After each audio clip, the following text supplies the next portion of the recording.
aliyokuwa akiyapitia.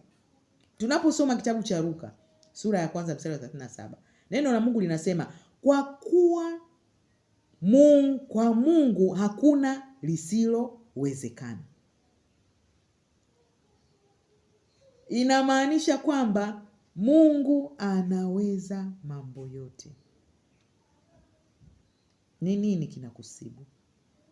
Ni nini kinakutatiza? Ni hali gani imefika mahali ukaona